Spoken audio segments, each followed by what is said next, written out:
Hello dear students, आज के lecture में हम स्टार्ट करने वाले हैं क्लास 11 एनसीईआरटी का फिजिकल केमिस्ट्री का चैप्टर इक्विलिब्रियम। ठीक है, ये आपने नाम तो सुना ही होगा। इक्विलिब्रियम बहुत फेमस है, फिजिक्स में भी आप इसको पढ़ते हो। देखिए, इस सबसे पहले स्टार्ट करते हैं इस वर्ड के मीनिंग से। इंग्लिश में इसका मीनिंग क्या होता है? अगर हम बेसिक मीनिंग देखें इसका, तो इसका मतलब होता है कि no change in the system. No change in the system. क्या चेंज नहीं हो रहा है सिस्टम में? सिस्टम में क्या चेंज नहीं हो रहा है? वो होता है उसके मेजरेबल प्रॉपर्टीज। सिस्टम के कोई एक पर्टिकुलर सिस्टम है, उसमें कुछ मैटर रखा हुआ है, तो उसके मेजरेबल प्रॉपर्टीज चेंज नहीं हो रहा है, मतलब कांस्टेंट हो गए हैं। एक ऐसी स्टेट आ गई, उसमें कंडीशन आ गई है कि मेजरेबल प्रॉपर्टीज उसके कांस्टेंट हो गए। क्या होते हैं measurable properties? For example concentration, density या कलर या और भी कुछ हो सकते हैं। ठीक है, मेजर ये जो प्रॉपर्टीज है, जिसको हम फिजिकल क्वांटिटीज भी कहते हैं, एक सिस्टम की या मैटर की फिजिकल क्वांटिटीज। फॉर एग्जांपल कोई केमिकल रिएक्शन है, वो रिएक्शन चल रही थी, आगे बढ़ी और कुछ टाइम इससे आ गया कि उसका कॉन्सेंट्रेशन रिएक्टेंट और प्रोडक्ट का कांस्टेंट हो गया या चेंज होना रुक गया है, एक वैल्यू पे स्टॉप हो गया। डेंसिटी थी वहां मैटर की, वो रुक गई। कलर जो चेंज हो रहा था, वो चेंज ऑफ कलर भी एक पोजीशन पे आके थम गया, रुक गया है। तो दैट स्टेट, उस स्टेट को, उस कंडीशन को हम क्या कहेंगे? इक्विलिब्रियम। ठीक है, तो बेसिक इंट्रोडक्शन आपको समझ आ गया होगा। हम बढ़ते हैं आगे के टॉपिक पर।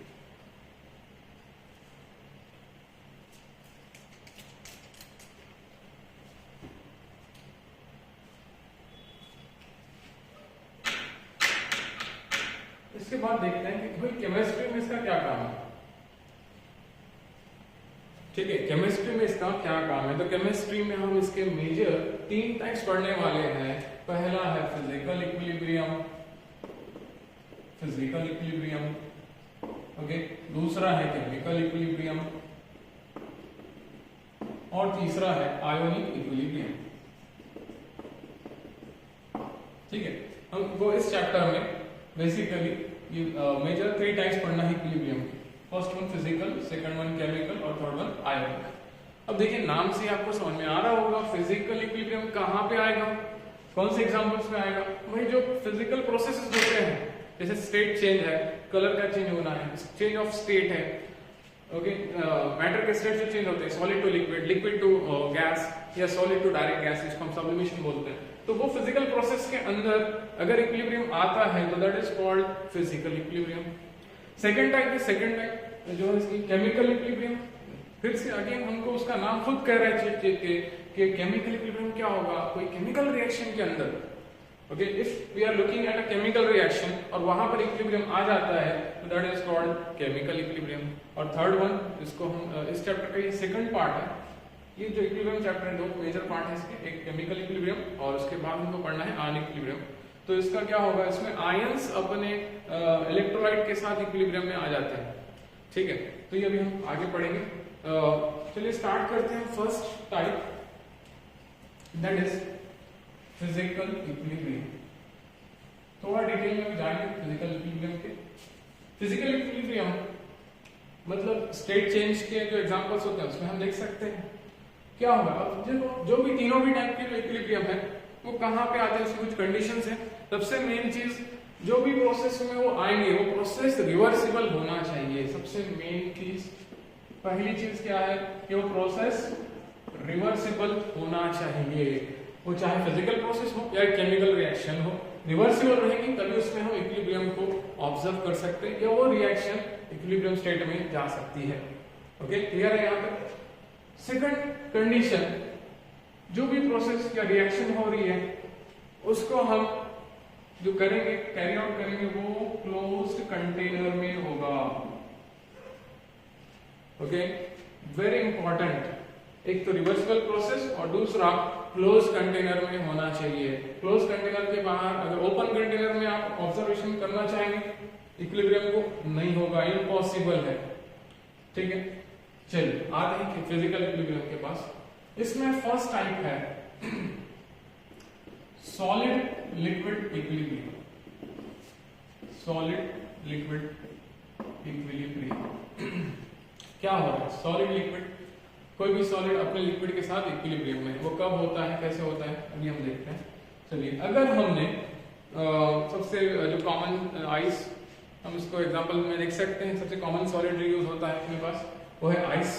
ठीक है, आइस को आपने वाटर में मिलाकर, मिक्स करके एक इंसुलेटेड फ्लास्क में रख दिया, जैसे फॉर एग्जांपल थर्मोस फ्लास्क है, इंसुलेटेड कंटेनर में रख दिया कि जिसमें हीट का एक्सचेंज नहीं होगा, जिसमें हीट एक्सचेंज नहीं हो रही है, एक इंसुलेटेड, ओके, ये इंसुलेटेड इंसुलेशन है पूरा, इसका बाहर से किया हुआ है, मतलब हीट का एक्सचेंज हमें रोक देना है, एनर्जी या हीट का ट्रांसफर हमने बिल्कुल स्टॉप कर देना है। अगर अंदर आइस के ब्लॉक्स रखे हुए हैं,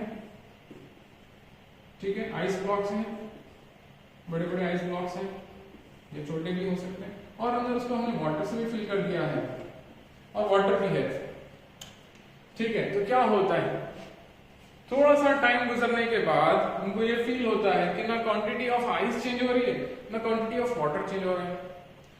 ठीक है, और ऐसा कब होगा, अगर हमने ये टेम्परेचर को मेंटेन किया 0 डिग्री सेल्सियस।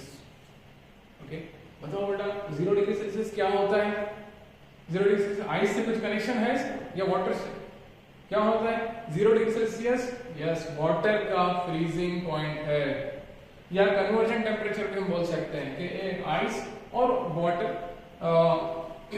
अपने आप में या एक दूसरे में 0 डिग्री सेल्सियस पे वो एक्सचेंज होते हैं या कन्वर्ट होते हैं। फॉर एग्जांपल H2O सॉलिड, मतलब इसको ही हम आइस बोलते हैं, ओके, ये कुछ क्वांटिटी में जा रही है H2O लिक्विड में, मतलब वाटर बन रहा है।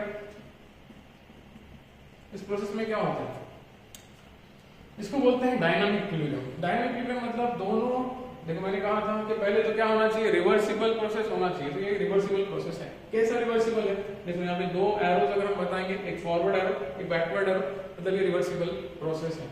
मींस कुछ क्वांटिटी ऑफ आइस कन्वर्ट हो रही है कंटिन्यूअसली वाटर में, ठीक है, और at the same time water के कुछ मॉलिक्यूल्स वापस से आ रहे हैं आइस फॉर्म, वापस से आइस फॉर्म कर रहे हैं, ठीक है।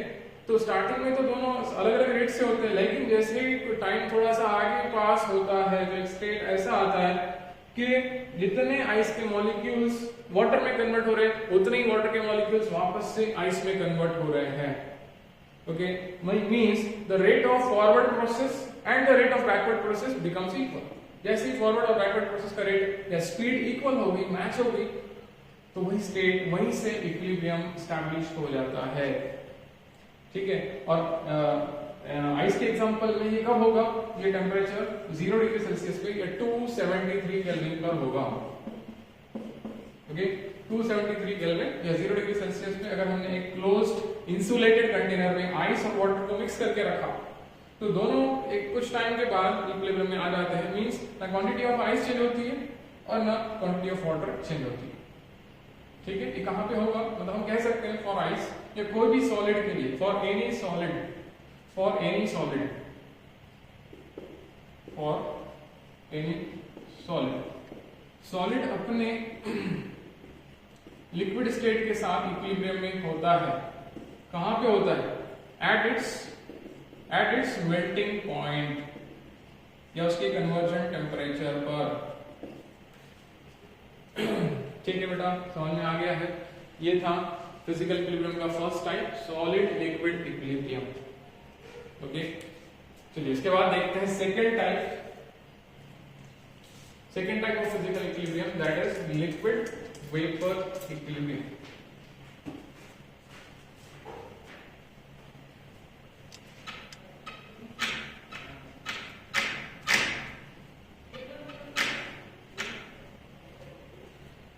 फिजिकल इक्विलिब्रियम का second type, that is liquid vapour equilibrium,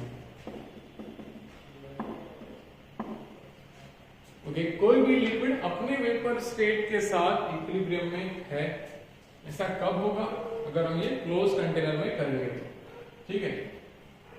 for example if you have put some amount of water, कुछ वाटर की क्वांटिटी को आपने एक क्लोज कंटेनर में फिल कर दिया है, ठीक है, और कितने टेम्परेचर पे बताइए, लिक्विड या वाटर के केस में H2O लिक्विड कौन से टेम्परेचर पे H2O गैसियस में जाता है? स्टीम कब बनती है? इसी को हम स्टीम भी बोल सकते हैं। This is water. बोलो ऐसा कब होता है? एक रिवर्सिबल प्रोसेस है, इसलिए मैंने दोनों एरोस बताए, forward and backward arrows. Okay, ऐसा कब होता है? मींस लिक्विड बॉइल कब होता है? अपने बॉइलिंग पॉइंट पे कितना होता है उसका boiling point? At 100 degree Celsius और 373 केल्विन। ठीक है, 100 डिग्री सेल्सियस पर वाटर अगर एक क्लोज कंटेनर में रखा हुआ है तो अपने स्टीम के साथ, मींस अपने ही वेपर्स के साथ इक्विलिब्रियम में चला जाता है। तो यहाँ पे क्या प्रोसेस होता है? देखिए, थोड़ा समझिए डायनामिक इक्विलिब्रियम क्या होता है। मैंने पिछले एग्जांपल में भी कहा था डायनामिक इक्विलिब्रियम। यहाँ पे क्या होता है, जब जैसे ही वाटर के मॉलिक्यूल्स मतलब 100 डिग्री सेल्सियस यहाँ पर मेंटेन किया हुआ है, तो वाटर कन्वर्ट हो रहा है अपने वेपर्स में, तो वाटर के कुछ मॉलिक्यूल्स यहाँ पे वेपराइज हो रहे हैं। ओके, लेकिन ये कंटेनर क्लोज है, ये कंटेनर क्लोज रखा हुआ है, तो वेपर्स बाहर तो नहीं जा सकते। तो क्या होगा, वेपर्स वॉल्स को कंटेनर की वॉल्स को टकराएंगे, कोलिजन करेंगे, कोलाइड होंगे और फिर वापस से उनकी एनर्जी डाउन होने की वजह से वो नीचे आ जाएंगे। नीचे आकर वो लिक्विड स्टेट में फिर से कन्वर्ट हो जाएंगे। तो सम अदर वाटर मॉलिक्यूल्स या vapour molecules will convert into liquid state. Okay, means यहाँ पर दो प्रोसेस चल रहे हैं, दो प्रोसेस यहाँ पर कंटिन्यूअसली चल रहे हैं। एक तो वाटर का इवेपोरेशन भी हो रहा है, वेपराइजेशन हो रहा है, और दूसरे कुछ वेपर मॉलिक्यूल्स कंटिन्यूअसली कंडेंस होकर लिक्विड मॉलिक्यूल्स बना रहे हैं। ठीक है, तो यहाँ पे इस केस में क्या होता है, सेम टाइम पर यहाँ पे वेपराइजेशन भी चल रहा है और कंडेंसेशन भी। तो हम बोलते हैं कि ऐसी स्टेट जहां पर ऐसी टाइम के बाद एक स्टेट आती है जब rate of vaporization becomes equal to rate of condensation.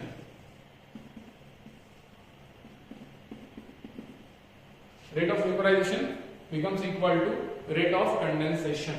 Means दोनों प्रोसेस चल रहे हैं और उनका रेट या स्पीड जब जैसे इक्वल होंगी, ओके, उसी स्टेट को, उसी कंडीशन को हम बोलेंगे इक्विलिब्रियम स्टेट या इक्विलिब्रियम कंडीशन। उसके बाद क्या होता है, देखो ये डायनामिक इक्विलिब्रियम में ये होता है कि प्रोसेस दोनों चल रहे हैं कंटिन्यूअसली, रिवर्सिबल है। मींस वाटर के कुछ मॉलिक्यूल्स गैस में कन्वर्ट हो रहे हैं और वाटर वेपर्स फिर से कन्वर्ट हो रहे हैं लिक्विड में कुछ दूसरे मॉलिक्यूल्स, लेकिन उनका रेट इक्वल है, मतलब नंबर ऑफ मॉलिक्यूल्स सेम रहेंगे। सपोज 100 मॉलिक्यूल्स अगर वाटर से गैस में कन्वर्ट हो रहे हैं, तो अगेन दूसरे 100 मॉलिक्यूल्स गैस से वापस लिक्विड में आ रहे हैं। इसलिए नेट इफेक्ट क्या हो रहा है इसमें, 100 मॉलिक्यूल्स 100 मॉलिक्यूल्स गैस में कन्वर्ट हो रहे हैं, दूसरे 100 मॉलिक्यूल्स वापस लिक्विड में आ रहे हैं। तो नेट इफेक्ट कितना हो गया बेटा? नेट इफेक्ट 0 है इस केस में। मींस इक्विलिब्रियम आने के बाद जैसे ये दो अपोजिंग प्रोसेस का रेट इक्वल हुआ, rate of vaporisation and condensation, उसके बाद क्या होता है, उसके बाद amount of liquid and amount of vapours becomes constant. वो स्टेट आने के बाद दोनों का कंसंट्रेशन या क्वांटिटी चेंज होना रुक जाती है, जितना वैल्यू पे थी बस वहीं पे रुक जाती है। इक्विलिब्रियम आने के बाद जो वैल्यू रहेगी कंटिन्यूअसली उतने पे ही रहेगी। ठीक है, तो इसी को कहते हैं लिक्विड वेपर इक्विलिब्रियम। ओके, ये अपना सेकंड टाइप कंप्लीट हो गया।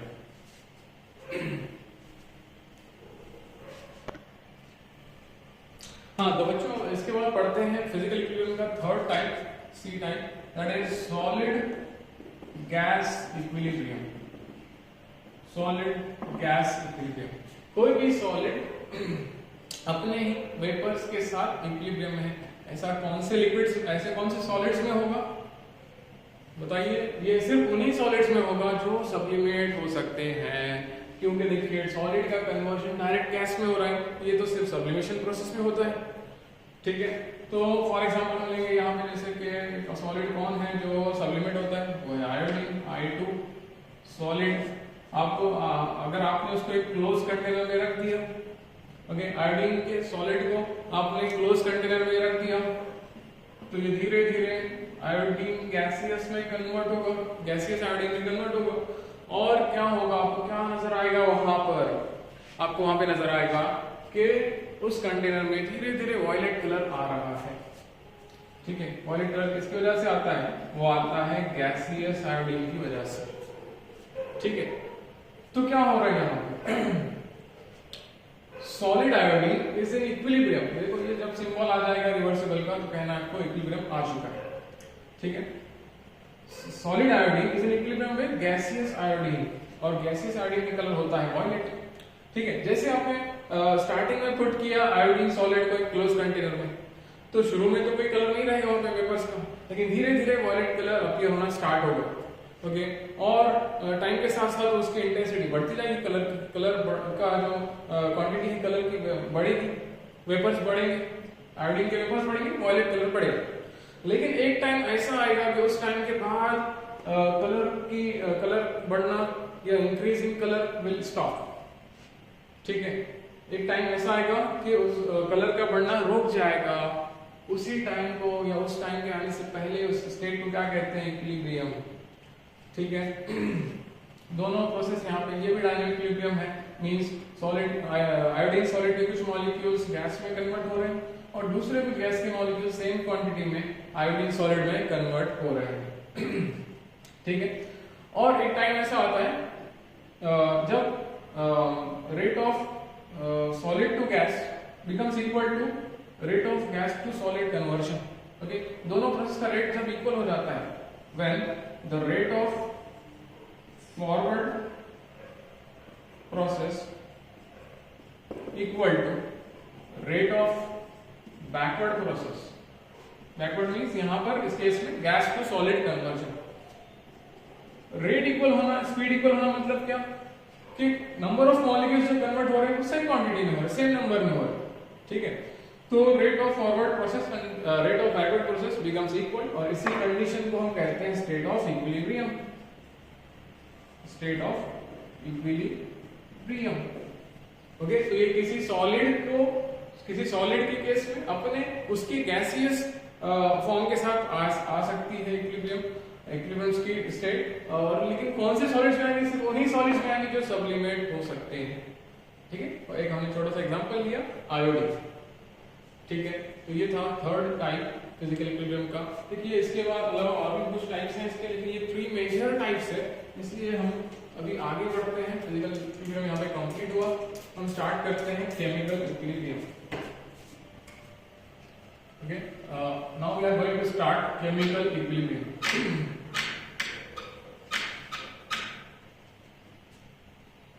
ओके, मोस्ट इंपॉर्टेंट टॉपिक देखिए कि इक्विलिब्रियम चैप्टर का ये फर्स्ट पार्ट है या फर्स्ट मेजर पार्ट है, केमिकल इक्विलिब्रियम।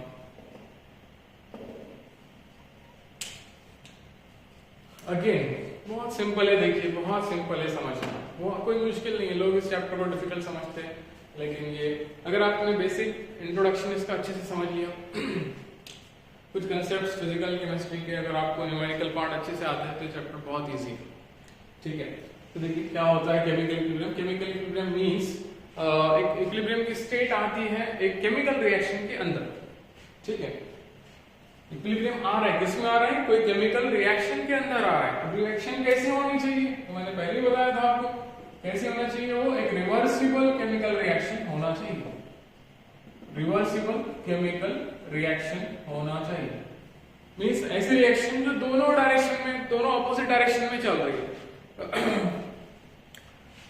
एग्जांपल लेते हैं, सपोज हमने लिया A+B, दो रिएक्टेंट हैं, ये कन्वर्ट हो रहे हैं C और D में, C और D को फॉर्म कर रहे हैं, ठीक है। लेकिन क्या हो रहा है, आफ्टर सम टाइम C और D फिर से रिएक्ट कर रहे हैं आपस में, जो प्रोडक्ट मिले थे हमको C और D फिर से रिएक्ट कर रहे हैं और वो वापस से बना रहे हैं A और B। मींस ये रिएक्शन दोनों डायरेक्शन में साइमल्टेनियसली चल रही है, फॉरवर्ड डायरेक्शन में भी जा रही है और बैकवर्ड डायरेक्शन में भी आ रही है, ठीक है। A+B रिएक्ट होकर C और D बना रहे हैं और आफ्टर सम टाइम C और D will again convert into A and D, okay. तो ये एक एग्जांपल हो गया रिवर्सिबल केमिकल रिएक्शन का। तो सिर्फ कोई भी रिवर्सिबल केमिकल रिएक्शन में ही केमिकल इक्विलिब्रियम आएगा, ठीक है। कंडीशन अगेन इसके लिए वही है कि कंटेनर क्लोज होना चाहिए, क्लोज कंटेनर में आप रिएक्शन करेंगे तब आएगा, ठीक है। देखते हैं इसके कुछ एग्जांपल्स। चलो इसकी डिटेल हम पढ़ते हैं क्या होता है इसमें एक्चुअली। तो यहीं पे देख लेते हैं, ए और बी आपस में रिएक्ट कर रहे हैं, सी और डी बना रहे, ठीक है, ए और बी रिएक्ट कर रहे हैं, ये हमारे हो गए रिएक्टेंट्स और सी और डी क्या हो गए हैं, प्रोडक्ट्स। और क्लोज कंटेनर में, ठीक है, क्या होता है स्टार्टिंग में, तो सिर्फ जब रिएक्शन स्टार्ट करी है हमने तो वहां पे क्या होगा, सिर्फ ए और बी के मॉलिक्यूल्स वो दोनों रिएक्ट कर रहे हैं, ओके। सी और डी स्टार्टिंग में तो जीरो रहेंगे, जीरो कंसंट्रेशन रहेगा, लेकिन टाइम के साथ साथ ये धीरे धीरे बढ़ना स्टार्ट होगा, इसका इन दोनों का कंसंट्रेशन इंक्रीज होगा, ओके। ए और बी रिएक्ट कर रहे हैं, सी और डी फॉर्म हो रहे हैं, सी और डी स्टार्टिंग में जीरो थे, वो धीरे धीरे बढ़ने लगे, जैसे ही उनका कंसंट्रेशन बढ़ेगा वो आपस में रिएक्शन करना स्टार्ट कर देंगे, मींस बैकवर्ड रिएक्शन चालू हो जाएगी यहाँ से, ओके। तो बैकवर्ड रिएक्शन जब स्टार्ट होगी तो क्या होगा, A and B again form होने लगेंगे, मतलब यहाँ पे फॉरवर्ड रिएक्शन भी चल रही है और at the same time backward reaction भी चल रही है, दोनों प्रोसेस साथ में चल रहे हैं। तो ऐसे इक्विलिब्रियम को हम बोलते हैं डायनामिक इक्विलिब्रियम, डायनामिक इक्विलिब्रियम कहते हैं इसको, ओके। अब यहाँ पे क्या होता है, आपने एक बहुत ही सिंपल चीज याद रखना है, एक रिवर्सिबल केमिकल रिएक्शन में when the rate of forward reaction becomes equal to rate of backward reaction, जैसे ही फॉरवर्ड और बैकवर्ड रिएक्शन का रेट इक्वल हो जाएगा तो क्या हो जाएगा, क्या होने लगेगा, ये रिएक्शन इक्विलिब्रियम स्टेट में चली जाएगी। और इक्विलिब्रियम स्टेट आने के बाद हमने स्टार्टिंग में पढ़ा था इक्विलिब्रियम स्टेट क्या होती है, जब कोई सिस्टम के या मैटर के मेजरेबल प्रॉपर्टीज का चेंज जीरो हो जाता है या वो कांस्टेंट वैल्यू आ जाती है उसको, तो क्या होगा, चाहे वो रिएक्टेंट रहने दो या प्रोडक्ट रहने दो, ए और बी का कंसंट्रेशन और साथ साथ सी और डी का कंसंट्रेशन एक वैल्यू पे जाके रुक जाएगा, ठीक है। देखो ये एक रिवर्सिबल रिएक्शन है, रिवर्सिबल रिएक्शन मींस जो दोनों डायरेक्शन में चल रही है, ओके। तो रिवर्सिबल रिएक्शन उसको बोलते हैं जो कभी कंप्लीशन की तरफ नहीं जा सकती, मतलब it never reaches to completion, 100% reaction होती ही नहीं कंप्लीट, क्यों नहीं हो रही, क्योंकि सी और डी फिर से रिएक्ट करके ए एंड बी बना रहे हैं, ओके। तो हम यहाँ पे लिख सकते हैं शॉर्ट में इसको, रेट को हम बता रहे हैं कैपिटल आर से, फॉरवर्ड के लिए स्मॉल एफ यूज करना है, rate of forward reaction equals to rate of backward reaction, ये कंडीशन आपने याद रखना। और ये इक्विलिब्रियम आने के बाद, इक्विलिब्रियम यहाँ से आ गया है, यही इसी को हम बोलते हैं इक्विलिब्रियम। इक्विलिब्रियम आने के बाद क्या होता है, क्या होता है इक्विलिब्रियम आने के बाद, concentration of reactants and products becomes constant, okay. A and B जितने भी थे इक्विलिब्रियम आने के टाइम वो कांस्टेंट, उसका क्वांटिटी रुक जाएगा एक वैल्यू पर, और सी और डी जितने फॉर्म हो चुके थे वो उस वैल्यू पे रुक जाएंगे, ओके। अगर इसको, इस रिएक्शन को या केमिकल इक्विलिब्रियम को हमने अगर ग्राफिकली शो करना है तो देखिए बहुत सिंपल है, y एक्सिस पर हम ड्रॉ करेंगे रेट को, ओके, और इसका ग्राफ लेंगे अगेंस्ट टाइम, ठीक है। बोलिए स्टार्टिंग में कौन सी रिएक्शन होती है, स्टार्टिंग में रिएक्शन कौन सी डायरेक्शन में जा रही है, फॉरवर्ड डायरेक्शन में, ठीक है। तो सबसे ज्यादा रेट किसका रहेगा, फॉरवर्ड डायरेक्शन का रेट ज्यादा रहेगा, फॉरवर्ड डायरेक्शन का रेट ज्यादा रहेगा, तो हम उसको ऊपर से यहां से स्टार्ट करेंगे, ठीक है। वो धीरे धीरे कम होने लगेगा, क्यों कम हो रहा है भाई, रिएक्टेंट कम होते जा रहे हैं, टाइम के साथ साथ रिएक्टेंट कम हो रहे हैं, रिएक्टेंट की क्वांटिटी या कंसंट्रेशन कम होगा तो फॉरवर्ड का रेट कम होगा, ठीक है। तो धीरे धीरे जो RF है, rate of forward direction, rate of forward reaction, वो धीरे धीरे कम हो रहा है, ठीक है। चलिए थोड़ा सा रिएक्शन आगे बढ़ी और कुछ मॉलिक्यूल सी एंड डी के फॉर्म हो गए, सी एंड डी के मॉलिक्यूल्स अब क्या करेंगे, वो फिर से आपस में रिएक्ट कर रहे हैं, ओके। अब जब रिएक्ट करेंगे तो कौन सी रिएक्शन यहाँ से चालू होने वाली, स्टार्ट होंगी backward reaction, okay. Backward reaction start होंगी, थोड़ी देर के बाद होंगी, तो स्टार्टिंग में बैकवर्ड रिएक्शन का रेट जीरो होता है, तो हम यहाँ से स्टार्ट करेंगे और वो धीरे धीरे जैसे सी और डी क्वांटिटी बढ़ेगी बैकवर्ड रिएक्शन का रेट बढ़ेगा, मींस ये जो ग्राफ है, ये जो लाइन है, ये है R B, rate of backward reaction, ये धीरे धीरे बढ़ने लगेगा, बढ़ने लगेगा और फॉरवर्ड डायरेक्शन का जो रेट है फॉरवर्ड डायरेक्शन का वो कम हो रहा है। फिर एक ऐसा टाइम आएगा कि दोनों रेट इक्वल हो जाएंगे, दोनों कर्व्स दोनों लाइन कोइंसाइड हो जाएंगे। ग्राफिकली आपको बताना पड़ेगा ऐसे दोनों लाइन मैच हो गए, इक्वल हो गई या कोइंसाइड हो गई, मींस दोनों रेट इक्वल हो गए और रेट इक्वल हो गया तो फिर कौन सी स्टेट आ जाती है, that is called chemical equilibrium. ठीक है, तो इसी स्टेट को इस स्टेट को ही क्या कहेंगे हम, इक्विलिब्रियम या केमिकल इक्विलिब्रियम। और ये आने के बाद रिएक्टेंट या प्रोडक्ट के कॉन्सेंट्रेशंस चेंज होना रुक जाते हैं, वो भी हम ड्रॉ करेंगे। देखिए अगर हमने ग्राफ ड्रॉ किया concentration versus time, concentration versus time, तो बताइए स्टार्टिंग में कौन सी चीज ज्यादा थी, रिएक्टेंट या प्रोडक्ट? ऑब्वियसली रिएक्टेंट ज्यादा था, तो रिएक्टेंट का जो कॉन्सेंट्रेशन है वो यहां से चालू हो रहा है और जैसे जैसे रिएक्शन आगे बढ़ेंगे रिएक्टेंट कम होने चालू हो जाएंगे, तो ये धीरे धीरे कम हो रहे हैं।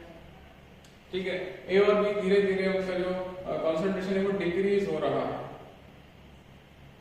और फिर धीरे धीरे बढ़ने क्या लगा है। स्टार्टिंग में प्रोडक्ट कुछ होता है क्या बेटा रिएक्शन में? नहीं, स्टार्टिंग में प्रोडक्ट कहां से होगा, वो तो जीरो होता है, तो यहाँ जीरो से क्या चालू होगा, these are reactants, this is the line of reactant ये वाली, और जो जीरो से चालू होगी वो कौन सी रहेगी, वो प्रोडक्ट की लाइन रहेगी। प्रोडक्ट धीरे धीरे बढ़ रहा है, this is the curve of products. Products का कॉन्सेंट्रेशन धीरे धीरे बढ़ने लगा, रिएक्टेंट का धीरे धीरे कम होने लगा और एक टाइम ऐसे आया कि ये भी कांस्टेंट हो गया और प्रोडक्ट का कॉन्सेंट्रेशन भी कांस्टेंट हो गया। कांस्टेंट हुआ, देखो बेटा आपस में इक्वल होना उनका कंपलसरी नहीं है। कॉन्सेंट्रेशन ऑफ रिएक्टेंट और प्रोडक्ट आपस में सेम हो कंपलसरी नहीं, हो गए बहुत अच्छी बात है, लेकिन कंपलसरी नहीं है, इक्विलिब्रियम आने के लिए कंपलसरी नहीं है, बस उसका चेंज इन कॉन्सेंट्रेशन जो है वो जीरो होना चाहिए, मींस कॉन्सेंट्रेशन कांस्टेंट वैल्यू पे आना चाहिए। देखिए यहाँ ये कांस्टेंट हो गया, इस लाइन के आगे ये क्या हो गया, कांस्टेंट हो गया है रिएक्टेंट का कॉन्सेंट्रेशन एंड प्रोडक्ट का कॉन्सेंट्रेशन यहाँ से आगे चेंज होना रुक गया है, बंद हो गया। तो बस इसी कंडीशन को या इसके बाद आने वाली कंडीशन को हम क्या कहेंगे, that is state of equilibrium. ठीक है, तो ये था आज हमने पढ़ा है, आज इस लेक्चर में हमने देखा है क्या क्या देखा। पहले introduction of equilibrium, then types of equilibrium, there are 3 types, physical, chemical and ionic equilibrium. And then हमने डिटेल में थोड़ा थोड़ा पढ़ा है कि फिजिकल इक्विलिब्रियम के 3 टाइप्स होते हैं, solid liquid equilibrium, liquid gas equilibrium and solid to gas equilibrium. और उसके बाद फिर हमने स्टार्ट किया है very major portion of this chapter, that is chemical equilibrium. Chemical equilibrium कहाँ पे आता है, तो रिवर्सिबल केमिकल रिएक्शन में आता है। और रिवर्सिबल केमिकल रिएक्शन क्या होती है, जिसमें दोनों साइड पे रिएक्शन चलती है, फॉरवर्ड भी और बैकवर्ड भी, मींस अपोजिंग रिएक्शंस हैं यहाँ पे, 2 अपोजिंग रिएक्शंस। ओके, इसी को हम डायरेक्ट इक्विलिब्रियम भी बोलते हैं। अब जब रिएक्शन स्टार्ट हुई उसके कुछ टाइम गुजरने के बाद क्या होता है, rate of forward reaction becomes equal to rate of backward reaction. जैसे ही ये स्टेट आ गई उसी स्टेट को हम बोलते हैं इक्विलिब्रियम। ओके, दोनों रेट का, फॉरवर्ड रेट और बैकवर्ड रेट का इक्वल होना कंपलसरी है, तभी इक्विलिब्रियम आएगा। ठीक है, और इक्विलिब्रियम आने के बाद concentration of reactant and product वो कांस्टेंट हो जाता है, उनकी वैल्यू कांस्टेंट होती है, कांस्टेंट हो जाती है, चेंज नहीं होती। तो ग्राफिकली हमने यहाँ शो किया, इनका आपस में इक्वल होना कंपलसरी नहीं है, बस कांस्टेंट होना चाहिए। रिएक्टेंट भी चेंज होना रुक गया है, प्रोडक्ट भी चेंज होना रुक गया है।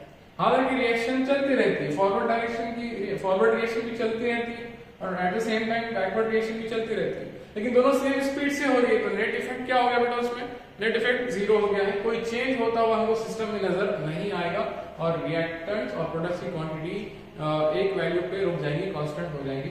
तो आज के लेक्चर में बस इतना ही, इसके आगे का पोर्शन हम नेक्स्ट क्लास में कवर करेंगे। Okay, thank you.